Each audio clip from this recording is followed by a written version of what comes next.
Assalamualaikum warahmatullahi wabarakatuh. Alhamdulillah. Alhamdulillahi wa kafa wa musalliyan wa musalliman ala rasulillahi nabiyil mustafa wa ala alihi wa sahbihi ahli sidqi wal wafa. Asyhadu an la ilaha illallah wahdahu la syarika lah wa asyhadu anna sayyidana wa nabiyyana wa maulana Muhammad sallallahu alaihi wasallam abduhu wa rasuluhu wa habibuhu wa safihuhu wa khaliluhu. Allahumma salli wa sallim wa karrim wa azim wa barik wa majid ala sayyidina Muhammadin salatan takfiru biha dhunub wa tuslihu biha al-qulub wa tantaliqu biha al-usub wa talinu biha as-su'ub wa ala alihi wa sahbihi wa man ilayhi mansub. Amma ba'du, nawayna ta'allum wa ta'lim wal ifada wal istifada wal naf'a wal intifa' wal hatta 'ala tamassuki bi kitabillahi wa sunnati rasulih wa da'wati ila al-huda wa tilalati 'ala al-khair wa ibtigha'a wajhillahi wa thawabihi wa qurbihi. Wa nas'alu ta'ala yaftah 'alaina futuhal 'arifin wa yufaqihana fid din wa yu'allimana ilma ta'wil wa yahdina sawa'a sabil bi sayyidil mursalin walhamdulillahi rabbil alamin. Alhamdulillah, kita bersyukur kehadiran Allah Subhanahu wa taala. Berkat taufik, hidayah, inayah dari Allah, pada malam ini kita dipilih oleh Allah menjadi hamba yang melaksanakan perintah Allah, menjadi hamba yang melakukan ibadah kepada Allah, melakukan sholat berjamaah di dalam masjid. Ini semuanya nikmat yang amat sangat besar daripada Allah Subhanahu wa taala yang patut kita syukuri. Karena ketika kita mendapatkan nikmat daripada Allah Subhanahu wa taala dan nikmat itu kita tidak syukuri, hati-hati, itu nikmat akan ditarik oleh Allah Subhanahu wa taala. Kata Allah Subhanahu wa taala, "La in syakartum la azidannakum."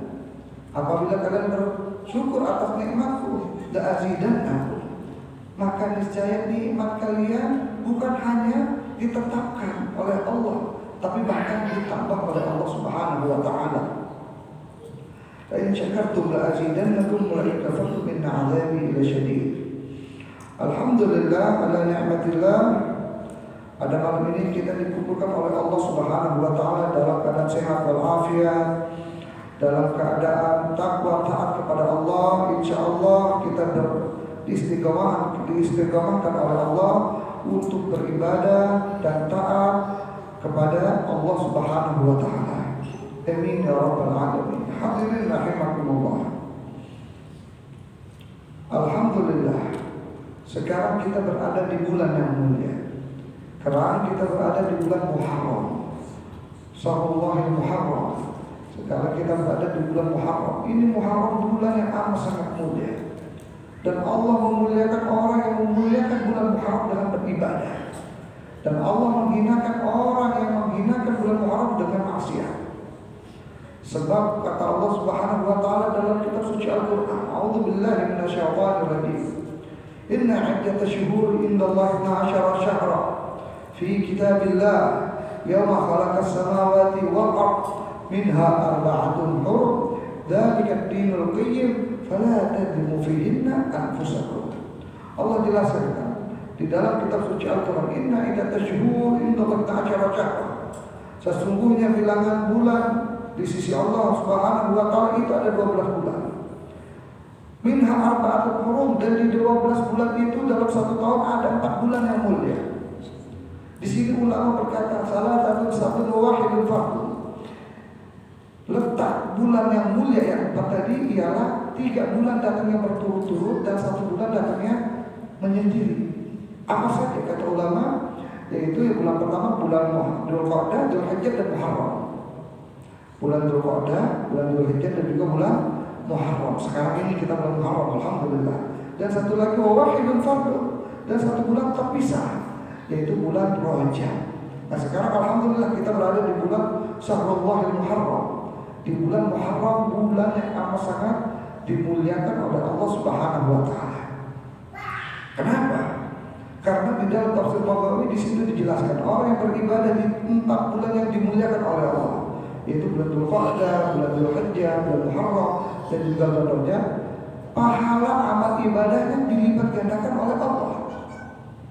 Jadi amalan kita, pahala kita, ibadah kita, sholat kita, zakat kita, sedekah kita, dakwah kita, taklim kita, nafkah kita, sedekah kita, apapun yang kita lakukan dalam kebaikan, ini pahalanya dilipat gandakan oleh Allah Subhanahu wa taala. Alhamdulillah. Tapi jangan sampai lupa, diterangkan oleh Sahihul Kitab tafsir Baghawi, betul amal ibadah yang dilakukan di bulan yang haram, di bulan yang mulia, ini dilipat gandakan. Tapi jangan lupa maksiat, pelanggaran yang dilakukan di 4 bulan ini, dosanya pun dilipat gandakan oleh Allah. Na'udzubillahi min dzalik. Makanya di bulan ini ayo sama-sama kita tingkatkan ketakwaan kepada Allah, takwa kepada Allah, taat kepada Allah, rajin beribadah kepada Allah, mumpung pahala kita dilipat gandakan oleh Allah. Ya belum tentu kita bisa bertemu lagi dengan Syahrul Haram, dengan bulan-bulan yang mulia yang 4 ini. Ya mungkin tahun depan kita sudah tidak ada, ataupun kita tidak bisa jumpai bulan Rajab, yaitu Syahrul Haram juga. Makanya mumpung kita masih hidup, ayo jangan sekali-kali kita mentakhir, kita menunda-nunda kebaikan. Dikatakan oleh ulama, la tudfi al-salaha ila gadin, la laqad ya'ti wa anta fi lahdi.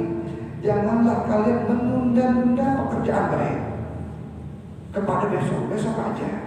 Waktu masih lama, udah besok aja. Saya bakal bayar utangnya besok aja. Besok saja saya tobatnya. Besok saja saya sholatnya 5 waktu. Besok saja saya bakal amal ma'ruf nahi munkar. Besok saja saya dakwahnya. Besok saja saya menyuruh keluarga saya untuk beribadah kepada Allah. Besok saja saya berkahnya. Hati-hati. Amal ibadah pekerjaan baik yang kita tunda kepada hari besok, hati-hati, mungkin besok akan datang.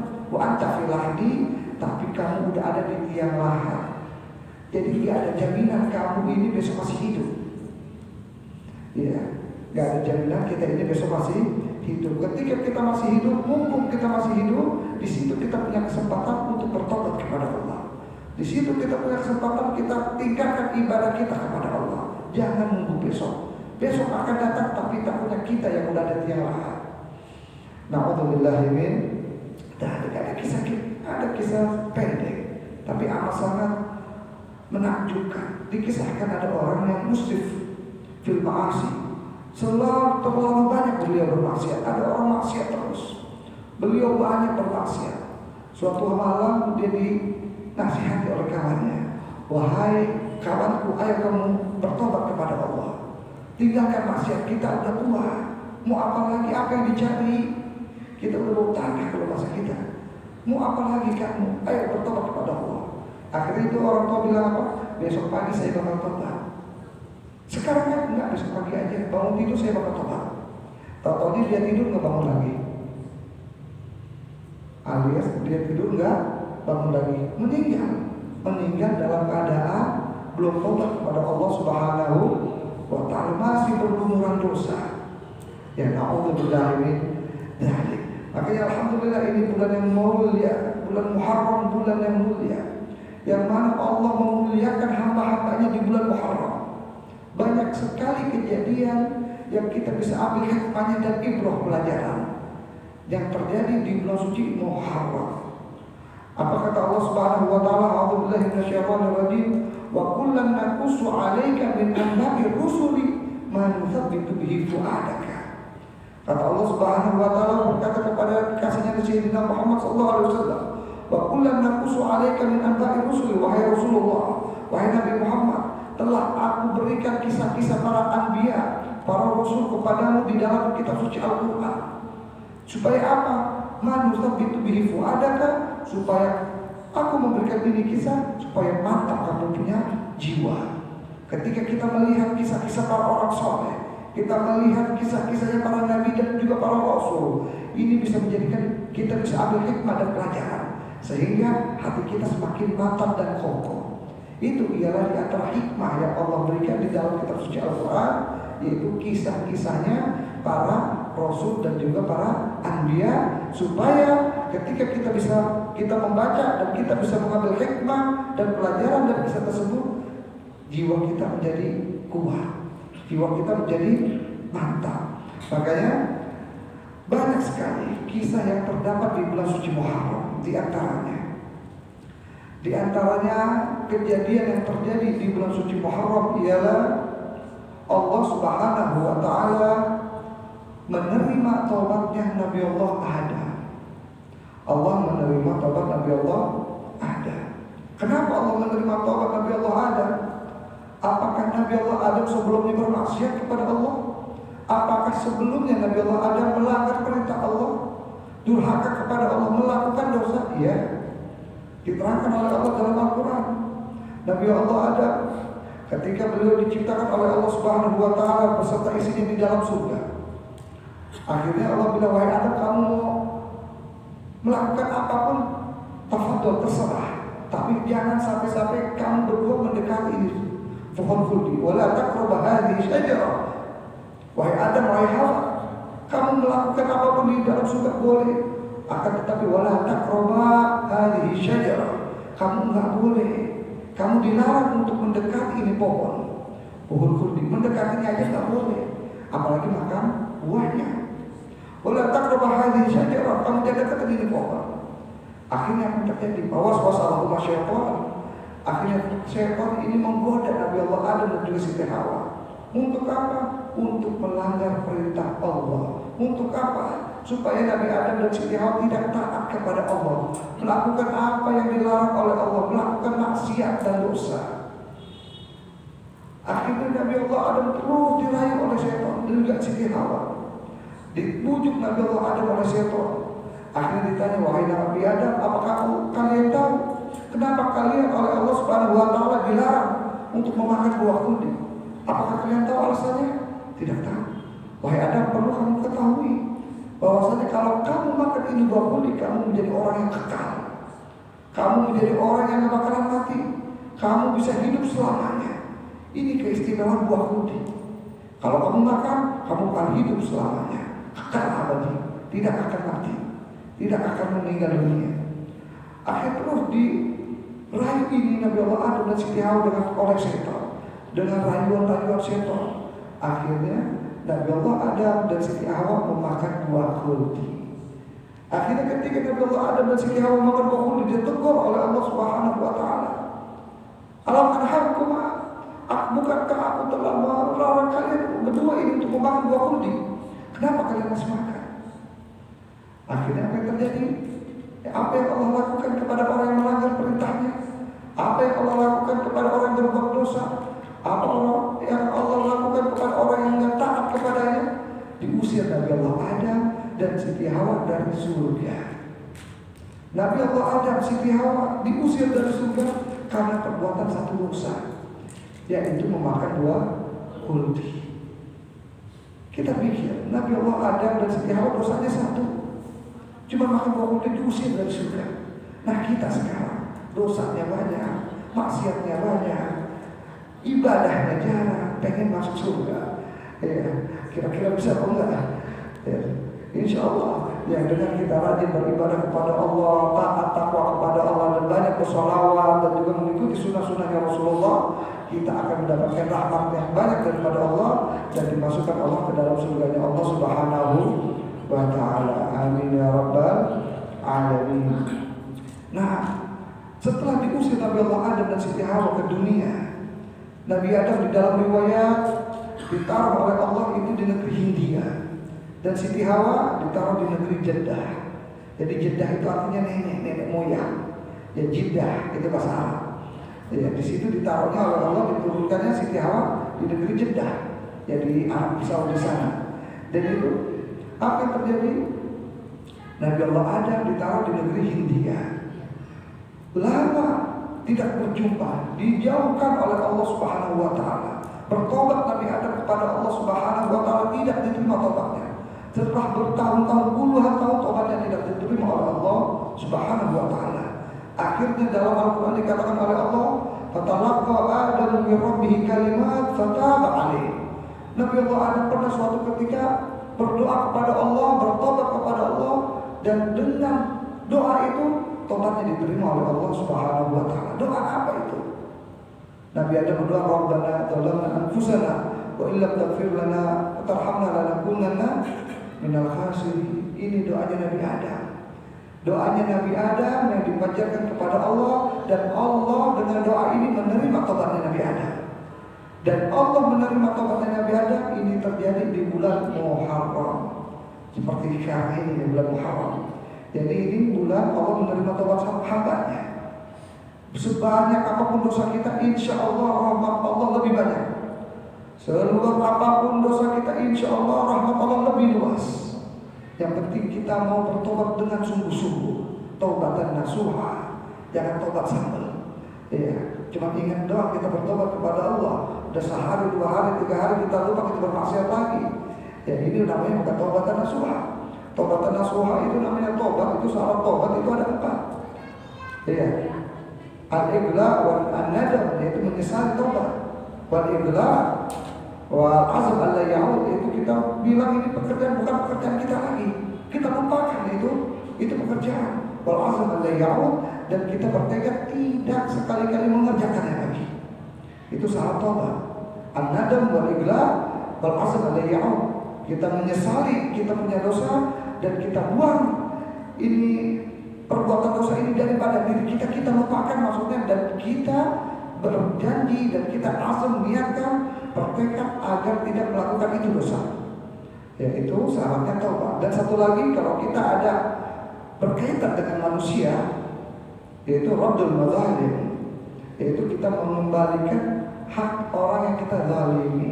Kalau kita dosa kita cuma sama Allah, itu syaratnya cuma 3.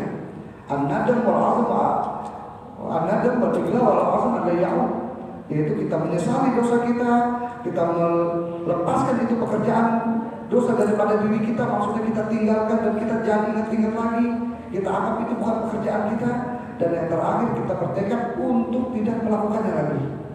Tapi kalau di situ kita masih ada haknya berhubungan dengan manusia, mungkin dulu kita pernah zalim sama orang, mungkin kita pernah mencuri barang orang, mungkin kita pernah memfitnah orang, mungkin kita dulu pernah mencaci maki orang, mungkin kita dulu pernah suudzon sama orang, mungkin kita dulu pernah adu domba orang, mungkin kita dulu pernah bohongin orang, mungkin kita dulu pernah kibir sombong sama orang, atau mungkin dulu kita pernah namimah sama orang, fitnah orang, ngomongin orang. Hati-hati, kalau dosa yang ada satu pautnya sama manusia, ini syaratnya tambah 1, yaitu raddul mazalim, kita mengembalikan apa yang dulu kita pernah lakukan kepada dia. Alias kita minta halal, kita minta halal sama dia. Saya minta maaf, dulu saya pernah ngomongin kamu, saya minta maaf. Dulu saya pernah fitnah kamu, saya minta maaf. Saya dulu pernah mencaci kamu, saya minta maaf. Kita minta maaf, minta halal. Ya ada raddul mazalim. Di antaranya kalau kita pernah mencaci, membohongi, memfitnah, kita minta maaf sama dia, minta halal. Ya kalau kita punya utang, ya kita bayar. Bukan minta maaf doang, kita bayar itu utang kita. Kita pernah mencuri, kita bayar. Aku dulu pernah mencuri barang kamu ini, kita balikin barangnya. Ataupun kita beli, kita kasih uang dengan seharga barang yang kita ambil.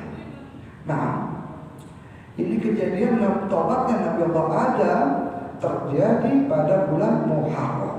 Diterima tobatnya Nabi Adam itu pada bulan Muharram dengan doa, Rabbana zalamna anfusana wa illam taghfir lana wa tarhamna lanakunanna minal khasirin. Kita hafalkan ini doa, kita baca ini doa, kita baca sebelum tidur. Setiap doa, setiap habis sholat kita baca ini doa. Semuanya kita menyesal, semuanya kita berdosa, semuanya kita pasti bermaksiat kepada Allah. Wa khairul khata'at tawwabun, kata Nabi. Kullu bani Adam khata'. Setiap anak cucu Adam dan manusia itu pernah melakukan dosa. Wa khairul khata'at tawwabin, dan paling baiknya orang yang melakukan dosa ketika itu dia mau bertobat kepada Allah Subhanahu wa ta'ala. Nah, itu yang pertama. Yang kedua, peristiwa yang terjadi di bulan Muharram ialah Allah Subhanahu wa taala membebaskan Nabi Allah Yusuf dari penjara. Nabi Allah Yusuf kita tahu ceritanya ada di dalam Al-Quran. Di situ diceritakan dalam Al-Quran gimana Nabi Allah Yusuf kisahnya ketika beliau dibuang oleh saudaranya. Dan ketika itu mau dibunuh oleh saudaranya, dibuang ke Goyaban al-Jub, yaitu sumur yang kering. Akhirnya diambil oleh orang, dijual. Di situ beliau diambil, diangkat anak oleh orang sampai besar. Kisahnya ada semuanya dalam Al-Quran. Ketika Nabi Allah Yusuf makin besar, Nabi Allah Yusuf terpacar ketampanan pada dirinya. Akhirnya ketampanan ini amat sangat menyiksanya. Akhirnya Allah sangat menguji Nabi Allah Yusuf dengan ketampanannya tersebut. Ketika Nabi Allah Yusuf di dalam rumah bersama ditinggalkan oleh majikan laki-lakinya. Ketika itu Nabi Allah Yusuf di rumah dengan majikan perempuannya. Nabi Allah Yusuf digoda oleh majikan perempuannya. Nabi Allah Yusuf menolak. Akhirnya apa yang terjadi? Ketika Nabi Allah menolak ajakan majikan perempuannya, Nabi Allah Yusuf dengan kisah yang panjang dimasukkan walhasil ke dalam penjara. Rabbi sini ahabu ilaika. Ya Allah, sesungguhnya penjara aku lebih sukai daripada apa-apa yang kamu coba, kamu uji kepada diriku. Akhirnya dikeluarkannya Nabi Allah Yusuf dari penjara, yaitu pada bulan Muharram. Pada bulan Muharram Nabi Allah Yusuf itu keluar dari penjara. Begitu juga Nabi Allah Ayub. Nabi Allah Ayub kita tahu Nabi Allah Ayub ini diuji oleh Allah dengan penyakit yang amat sangat dahsyat, penyakit yang amat sangat parah. Disembuhkan Nabi Allah Ayub oleh Allah Subhanahu wa taala. Ini terjadi pada bulan Muharram. Begitu juga Nabi Allah Ibrahim. Allah selamatkan Nabi Allah Ibrahim dari dibakarnya oleh api Raja Namrud. Ini di bulan Muharram. Kenapa Nabi Allah Ibrahim sampai dibakar oleh Raja Namrud? Dikisahkan, diriwayatkan bahwasanya dulu Nabi Allah Ibrahim Nabi yang amat sangat bertakwa kepada Allah Subhanahu wa taala, cinta kepada Allah Subhanahu wa taala. Sampai-sampai Nabi Ibrahim meninggal sudi ada orang menyembah selain kepada Allah Subhanahu wa taala. Ketika itu kaumnya Nabi Allah Ibrahim menyembahnya kepada patung, menyembah berhala. Nabi Allah Ibrahim kesal. Kaumnya sudah dinasihati cuma gak mau dengar. Dinasihati pelan-pelan gak mau dengar. Akhirnya apa yang terjadi? Ketika orang kampungnya keluar daripada kampungnya karena ada acara di luar kampung sana, di luar negerinya, akhirnya Nabi Allah Ibrahim menghancurkan seluruh patung yang ada di negerinya tersebut. Dan beliau meninggalkan satu patung yang besar dan beliau menaruh kapak beliau di patung yang besar. Pulang Raja Namrud beserta kaumnya dan melihat apa yang terjadi, yaitu sesembahannya, patung-patung yang telah hancur, kecuali patung yang paling besar. Akhirnya langsung Raja Namrud berkata, "Ma fa'ala hadza bi alihatiina." Siapa yang melakukan ini kepada sesembahan kita? Siapa yang menghancurkan Tuhan-Tuhan kita? Cari orangnya. Dicari Nabi Allah Ibrahim. Setelah Nabi Allah Ibrahim dicari, akhirnya Nabi Allah Ibrahim dipanggil oleh Raja Namrud. Akhirnya tanya, "Kamu yang melakukan ini?" Akhirnya kata Nabi Allah Ibrahim, "Mungkin melakukan itu yang paling besar, karena itu yang paling besar dan ini yang terhancur. Dan kapak ada di leher patung yang terbesar, mungkin dia yang menghancurkan." Akhirnya apa terjadi? Raja Namrud marah. Raja Namrud merasa terhina dengan jawaban Nabi Allah Ibrahim. Raja Namrud berkata, "Tidak mungkin ini patung melakukan ini semua. Apa kamu bilang ini patung gak bisa bergerak? Ini patung gak bisa memukul? Ini patung gak bisa membahayakan?" Dijawab oleh Nabi Allah Ibrahim, "Kalau kamu sudah tahu bahwasanya ini patung tidak bisa memberikan manfaat dan mudarat, ini patung tidak bisa mendengar dan juga melihat, ini patung tidak bisa mengabulkan kamu punya doa, kenapa kamu sembah? Kenapa kamu sembah ini patung? Kamu tahu patung tidak bisa memberikan manfaat, tidak bisa menjadi Tuhan yang mengabulkan hajat." Akhirnya mendengar jawaban yang amat sangat hebat dari Nabi Allah Ibrahim, ini Namrud marah. Namrud bilang kepada rakyatnya, bakar ini orang. Dikumpulkan hatab, yaitu kayu bakar, dibakar itu kayu dengan amat sangat besar, dilempar Nabi Allah Ibrahim. Ketika Nabi Allah dilempar, Nabi Allah Ibrahim dilempar ke api yang amat sangat besar, di situ malaikat Jibril datang. Malaikat Jibril datang, wahai Ibrahim, kamu mau apa? Kamu mau minta pertolongan apa sama aku? Kata Nabi Allah Ibrahim, aku mau butuh kamu, wahai Jibril. Aku butuh Allah, aku butuh pertolongan Allah dengan cara Allah.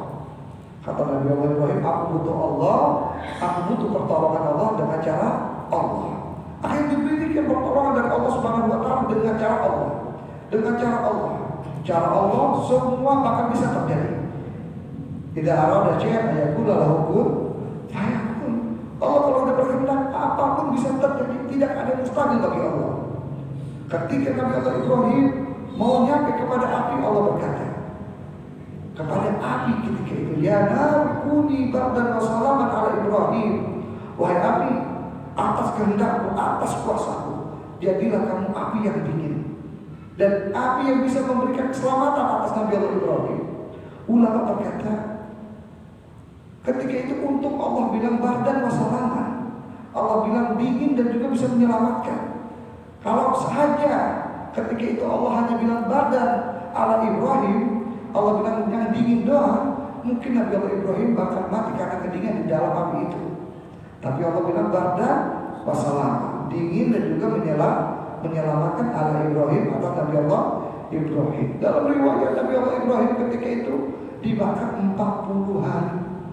40 hari Nabi Allah Ibrahim dibakar oleh Raja Namrud. Setelah 40 hari apinya habis, apa yang terjadi? Nabi Allah Ibrahim di dalam keadaan sehat. Nabi Allah Ibrahim di dalam api dalam keadaan sehat. Karena apa? Karena mendapatkan pertolongan daripada Allah Subhanahu wa Ta'ala dengan cara Allah. Itu yang terjadi kepada Nabi Allah Ibrahim, diselamatkan oleh Allah dari api yang membakarnya. Ini terjadi pada bulan Muharram. Nah, begitu juga dilahirkan dalam riwayat Nabi Allah Ibrahim juga di bulan Muharram. Begitu juga Allah Subhanahu wa Ta'ala menyelamatkan Nabi Allah Yunus. Nabi Allah Yunus diselamatkan oleh Allah pada bulan Muharram juga. Apa yang terjadi kepada Nabi Allah Yunus? Kita sudah tahu bahwasanya Allah Subhanahu wa Ta'ala menguji Nabi Allah Yunus, yaitu dengan dimakannya Nabi Allah Yunus dengan ikan yang besar. Kenapa Nabi Allah Yunus bisa dimakan oleh ikan? Diriwayatkan Nabi Allah Yunus ketika itu sudah sangat gelisah, sudah sangat tidak kuat dengan keadaan umatnya. Umatnya disuruh beribadah kepada Allah, tidak mau. Umatnya disuruh bertakwa kepada Allah, juga tidak mau. Umatnya disuruh beribadah, takwa, taat kepada Allah, tidak mau, tidak mendengarkan omongan Nabi Allah Yunus. Akhirnya Nabi Allah Yunus merasa capek dan juga tidak kuat. Nabi Allah Yunus punya rencana untuk meninggalkan kaumnya. Ini kaum bandel. Ini kaum gak mau dengar omongan, gak mau dengar nasihat, gak mau taat dakwah kepada Allah. Untuk apa aku berdakwah di tempat ini? Mendingan aku tinggalin. Ketika Nabi Allah Yunus punya rencana, dia mau meninggalkan itu kampungnya. Di situ Allah kasih musibah kepada Nabi Allah Yunus. Karena beliau diperintahkan untuk dakwah kepada kaumnya, tapi ditinggalkan. Ketika dia diperintahkan untuk dakwah kepada kaumnya, tapi ditinggalkan oleh Nabi Allah Yunus, di situ dikasih musibah oleh Allah, diuji oleh Allah Subhanahu wa Ta'ala. Apa ujiannya? Ketika itu dia naik perahu. Beliau naik perahu dengan niat untuk meninggalkan kaumnya, enggak mau tinggal di kaumnya, enggak mau dakwah lagi di kaumnya. Di situ dicoba oleh Allah Subhanahu wa Ta'ala. Ketika naik perahu di tengah laut, terjadi badai yang amat sangat dahsyat. Di zaman dahulu, di zaman itu, kalau naik perahu di situ ada badai, berarti di dalam perahu itu ada orang yang dimurkai oleh Allah. Jalan satu-satunya supaya itu badai berhenti dan perahu ini selamat, orang yang dimurkai oleh Allah harus dilempar ke laut. Gimana caranya kita mengetahui orang itu dibenci oleh Allah? Zaman tersebut itu orang-orang yang dalam perahu itu dicatat, terus dikocok, dikeluarin nama siapa yang keluar. Setelah dikocok 3 kali, nama orang itu aja 3 kali, itu orang itu akan dilempar dari perahu. Karena itu orang termasuk orang yang dimurkai oleh Allah Subhanahu wa Ta'ala. Setelah dicatat nama-nama orang yang ada di dalam perahu, termasuk nama Nabi Allah Yunus. Ketika dikocok pertama yang keluar Yunus bin Matta. Akhirnya dibilang jangan, ini orang baik, coba kita kocok lagi aja. Kedua Yunus lagi, ketiga Yunus lagi. Akhirnya Nabi Allah Yunus dilempar. Dilempar dari perahu, ketika mau nyampe ke laut langsung dimakan oleh ikan besar. Dimakan oleh ikan besar. Untung gak dikunyah, cuma ditelan. Ya, kalau dikunyah habis. Ya cuma ditelan, berada di dalam perut ikan paus, ikan besar. Akhirnya kata ulama ini Nabi Allah Yunus ketika itu bermalam di 3 kegelapan. Yaitu pertama kegelapan malam, kedua kegelapan laut, ketiga kegelapan perut ikan. Di situ Nabi Allah Yunus bertobat kepada Allah, minta ampun kepada Allah supaya Allah Subhanahu wa taala selamatkan beliau di 3 kegelapan ini. Beliau berdoa kepada Allah Subhanahu wa taala, la ilaha illa anta subhanaka inni kuntu minadh dhalimin. Ya Allah, aku termasuk orang yang zalim. Aku termasuk orang yang tidak taat dengan perintah-Mu ya Allah. Beliau bertobat kepada Allah, kembali kepada Allah, memohon ampun kepada Allah Subhanahu wa taala. Akhirnya ketika dia bertobat, diterima tobatnya oleh Allah, itu pada bulan Muharram. Jadi ini bulan Muharram, bulan yang mulia. Siapa yang mau tobat, ayo bertobat kepada Allah. Siapa yang ingin dosanya diampuni oleh Allah, ayo sekarang waktunya kita minta kepada Allah. Siapa yang dekat sama Allah, ayo dekatkan diri kita kepada Allah. Siapa yang pengen dekat sama Rasulullah, ayo kita mendekatkan diri kita kepada Rasul Sallallahu Alaihi Wasallam. Siapa yang ingin berbuat baik, ayo berbuat baik sekarang ini. Karena pekerjaan yang dilakukan di bulan yang dimuliakan oleh Allah, insya Allah pahalanya dilipat gandakan oleh Allah Subhanahu wa taala. Dan juga yang terakhir, ketika Nabi Allah Muhammad Sallallahu Alaihi Wasallam ini berhijrah. Jadi kita tahu Nabi itu hijrahnya dari Mekah ke Madinah. Itu hijrahnya Nabi. Tapi kalau Isra Mi'raj itu Nabi dari Mekah ke Masjidil Aqsa, yaitu yang ada di Palestina. Ya, jangan sampai terbalik.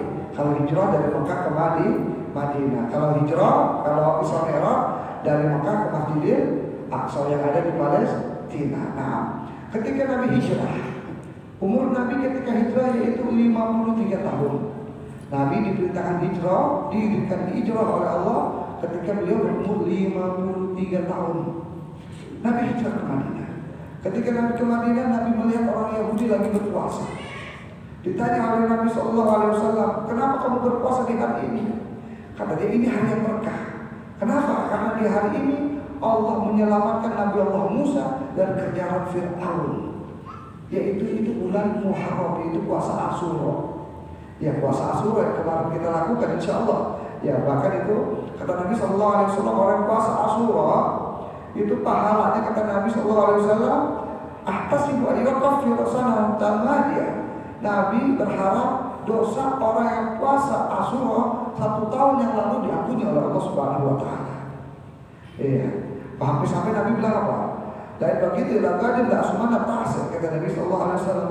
Kalau ada tahun depan aku masih hidup, aku bakal puasa juga Tasu'ah. Jadi Nabi puasanya pengen puasa itu Tasu'ah dan juga Asyura. Kenapa?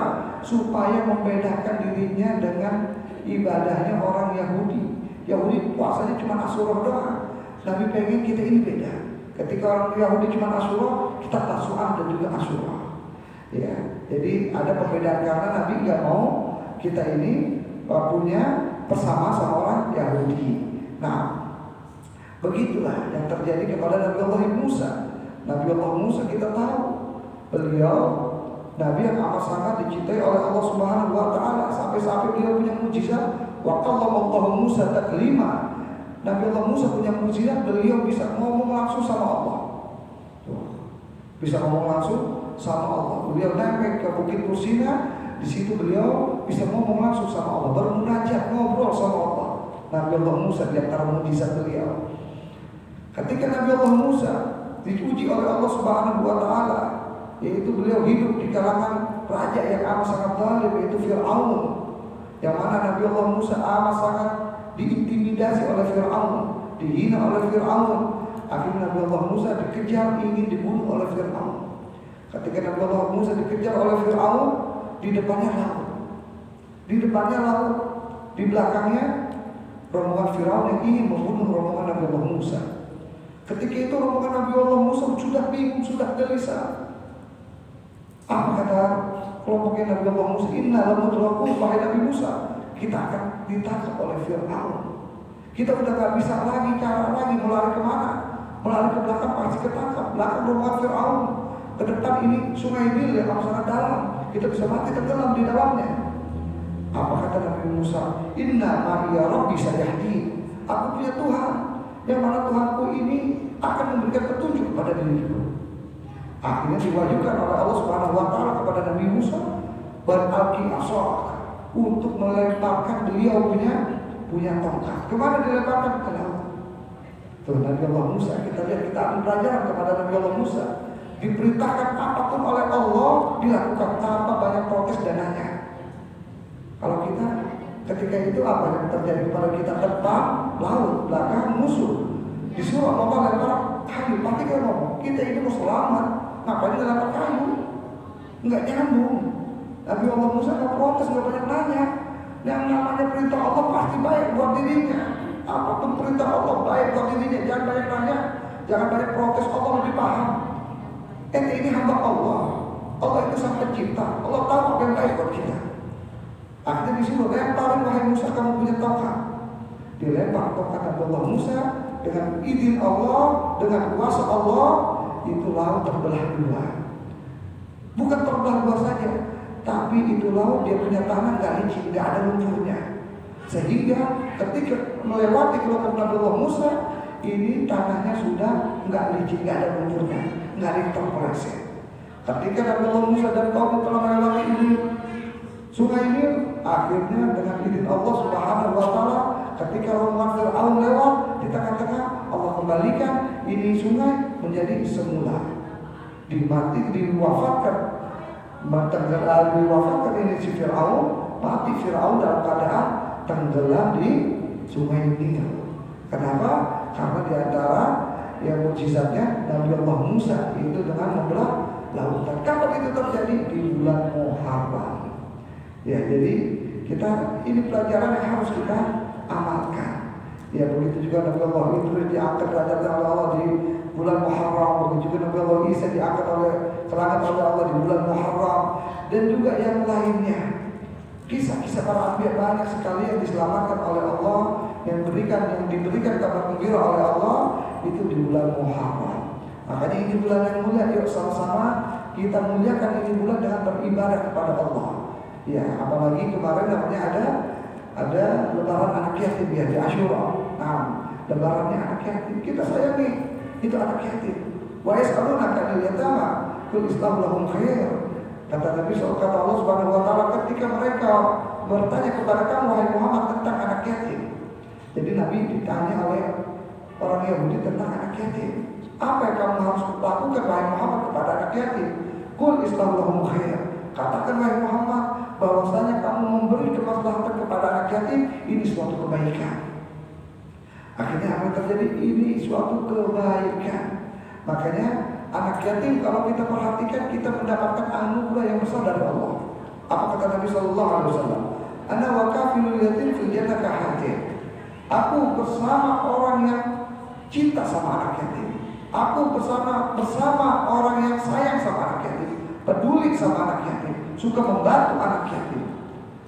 Fil jannah kahatin, nanti seperti ini dekatnya. Di mana? Di surga. Kita garis bawahi di surga. Alias orang yang peduli sama anak yatim, sayang sama anak yatim, suka memberikan hartanya kepada anak yatim, menyenangkan anak yatim, nanti masuk surganya bersama Nabi. Nanti masuk surga bersama Nabi. Anna wa kafilul yatim fil jannah. Nabi yang bilang fil jannah. Kahatin dekat lagi. Surga banyak. Surga banyak. Ada surga Jannatul Ma'wa, ada jannah, banyak surga. Yang surga yang paling enak ya kan surga Firdaus, karena di situ kita bisa bertemu dengan Nabi besar Muhammad sallallahu alaihi wasallam. Makanya ya, yuk di bulan ini kita banyakin ibadah kepada Allah Subhanahu wa taala, khususnya yatim. Ya, yatim yang ada di daerah kita, ayo kita sumbang, kita bantu. Kenapa? Pahalanya sangat besar dari Allah Subhanahu wa taala, dari Nabi sallallahu alaihi wasallam.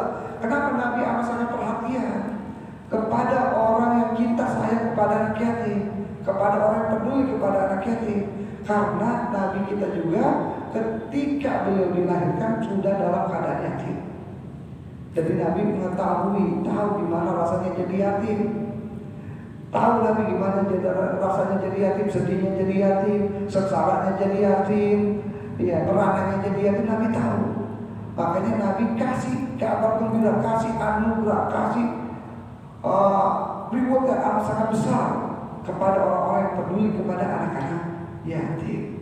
Nah, suatu hari pernah Nabi SAW itu melihat di hari raya ada anak yatim lagi nangis. Anak yatim lagi nangis. Ditanya oleh Nabi, kenapa kamu? Dia nggak tahu itu yang nanyanya Nabi. Aku sedih. Kenapa kamu sedih?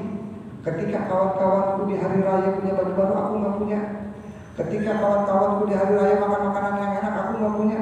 Ketika di hari raya kawan-kawanku itu jalan-jalan sama keluarganya, sama orang tuanya, aku nggak punya ayah. Ketika kawan-kawanku punya makanan yang banyak, aku nggak punya. Aku sedih, aku menangis. Akhirnya kata Nabi, ayo kita diajak sama Nabi ke rumah Nabi, dikasih makan. Akhirnya dikasih baju. Akhirnya kata Nabi, apakah kamu senang? Ya, aku senang. Emang kamu siapa? Aku Rasulullah, aku Nabi Muhammad. Wahai anak, ketahuilah bahwasanya kamu gak usah bersedih. Apakah kamu mau aku Nabi Muhammad menjadi ayahmu? Apakah kamu mau Siti Aisyah menjadi ibumu? Apakah kamu mau Sayyidatina Fatimah jadi bibimu? Apakah kamu mau Sayyidina Hasan dan Husain menjadi saudara? Mau ya Rasulullah? Itu semua sekarang jadi keluarga. Itu anak yatim yang awalnya masuk ke rumah Nabi dalam keadaan sedih, keluar dia dari rumah Nabi dalam keadaan bergembira, diakui menjadi keluarganya Nabi besar Muhammad Sallallahu Alaihi Wasallam. Akhirnya dia berkumpul dengan teman-temannya. Ditanya oleh teman-temannya, wahai fulan, bukankah kamu tadi bersedih? Bukankah kamu tadi lapar? Bukankah kamu tadi gak punya baju baru? Kenapa kamu sekarang bergembira? Apa yang terjadi? Sekarang aku orang yang paling bergembira di dunia ini. Kenapa? Aku gak punya bapak. Sekarang yang menjadi bapakku Rasulullah, yang menjadi ibuku Siti Aisyah, yang menjadi bibiku Siti Fatimah, yang menjadi saudara Sayyidina Hasan dan Husain. Betapa bahagianya diriku. Akhirnya anak-anak kecil yang di situ, ya Allah, berbahagia banget. Andai saja waktu aku udah gak ada, kata dia, aku bakal dijadikan keluarganya Nabi Muhammad SAW. Ini diantara khususnya yang Allah berikan, yang Nabi berikan kepada orang-orang yang menyayangi anak yatim. Ya, diantaranya kalau kita mau sayang sama anak yatim, kita usah pala anak yatim dari tengah ke depan. Ya, ini bisa melembutkan kita punya hati. Kalau kita punya hati keras, nggak bisa dengar nasihat, malas ibadah kepada Allah, panggil anak yatim, sumbang anak yatim, kasih makan anak yatim, peduli sama anak yatim, dan kita usap palanya dari tengah ke depan. Jadi anak yatim kalau mengusap dari tengah ke depan. Kata Nabi SAW, ini bisa melembutkan hati. Ya, makanya Allah ya, kita sama-sama kita sayang kepada para anak yatim. Kita ayo sama-sama bertakwa kepada Allah Subhanahu wa taala.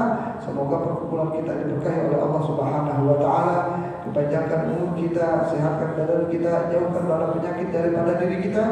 Semoga kita menjadikan hamba yang taat takwa kepada Allah Subhanahu wa taala, istiqamah dalam beribadah kepada Allah, dan juga kita selalu mutaba'ah mengikuti sunnah-sunnahnya Rasulullah sallallahu alaihi wasallam.